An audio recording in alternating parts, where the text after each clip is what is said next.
Welcome to let's talk.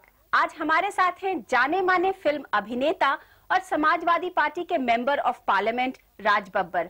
College days में theatre और student politics में एक्टिवली इन्वॉल्व रहे राज बब्बर ने हिंदी फिल्मों में सफलता पाने के लिए काफी संघर्ष किया है।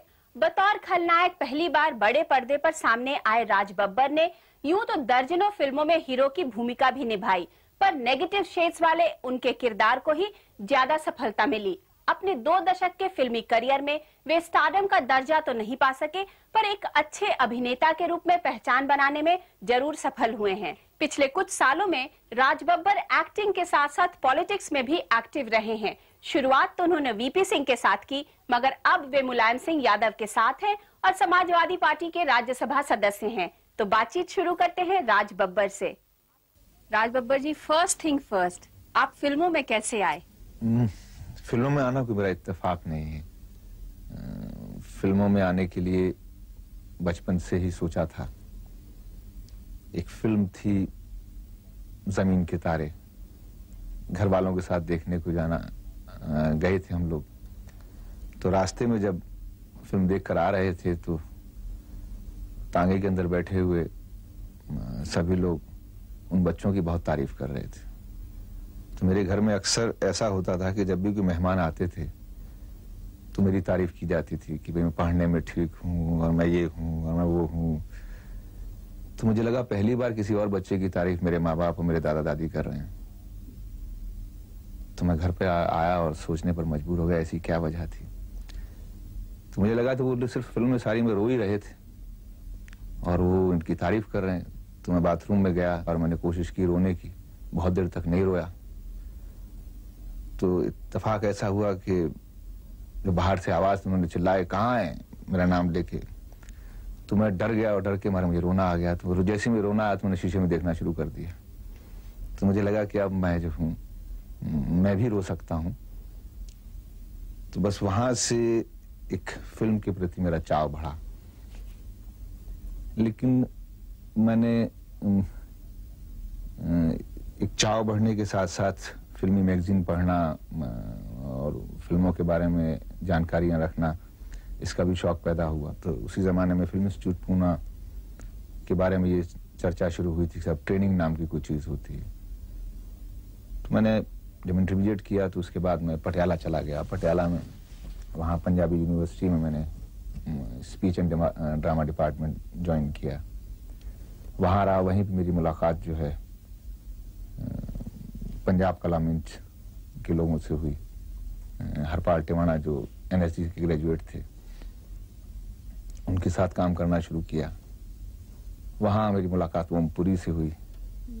ओमपुरी ने सजेस्ट किया कि भाई मुझे ड्रामा स्कूल ज्वाइन करना चाहिए। तो बस फिर ड्रामा स्कूल में आ गया।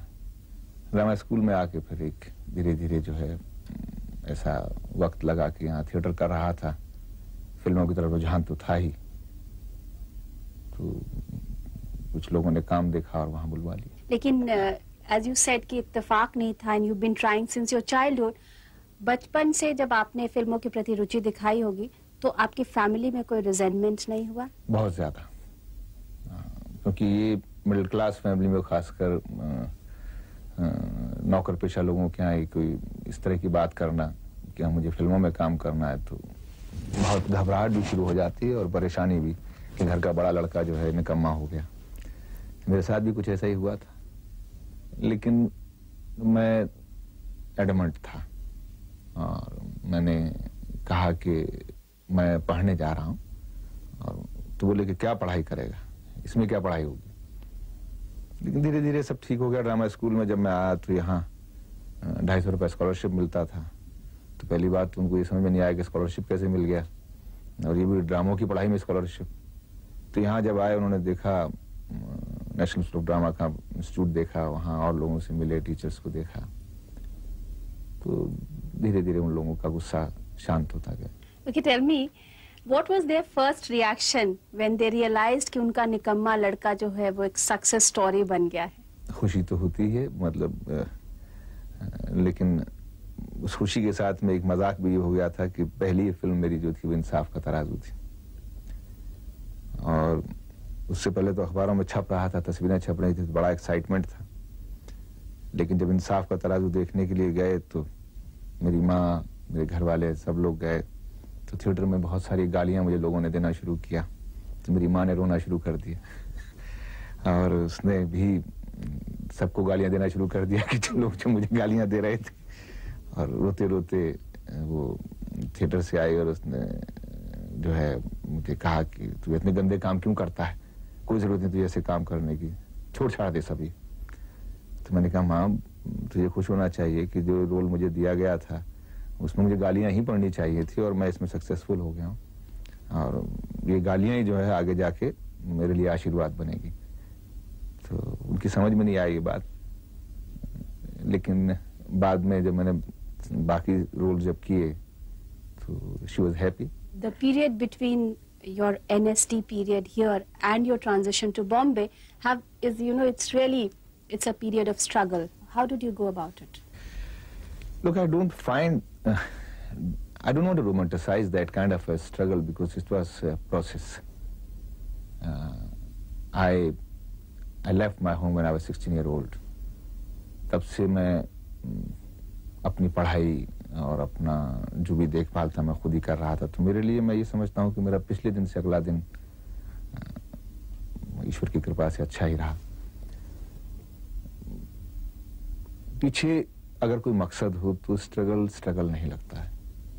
और यहाँ जब मैं एनएसजी में जब आया था, एनएसजी के बाद जब मैं फिल्मों में जब गया तो इस तरह का कोई स्ट्रगल नहीं किया मैंने कि साहब भूखा रहा सिर्फ इसलिए कि साहब मुझे किसी से मिलना है। भूखा रहा इसलिए कि मैं उन्हीं चीज़ों पर कॉम्प्रोमाइज़ नहीं करना चाहता था। मैंने कोई काम नहीं किया सिर्फ एक्टिंग के, चाहे वो रेडियो हो, चाहे वो टेलीविज़न हो, चाहे कोई भी मीडियम रहा हो, थिएटर रहा हो। अभी मैंने एक ग्रुप में पहले लड़कियों को पैसे मिलते थे एक्टिंग करने के, लड़कों को नहीं मिलते थे। तो मुझे 25 रुपये पर शो के हिसाब से मिलना शुरू हुए, और जिस दिन मैंने दिल्ली छोड़ा तो उस दिन 500 रुपये शो लेता था मैं। You had become a hit. Hit कहे, लेकिन my sincerity, my hard work that paid, and लोगों को कन्विंस किया इस बात के लिए कि वो जो डॉक्टर 3 साल की ट्रेनिंग करता है, इंजीनियर 3 साल की ट्रेनिंग करता है, तो उसको आप जो है फीस देने के लिए राजी हैं। अगर एक्टर कोई 3 साल की ट्रेनिंग करके आता है तो you must pay him also, and I am a professional.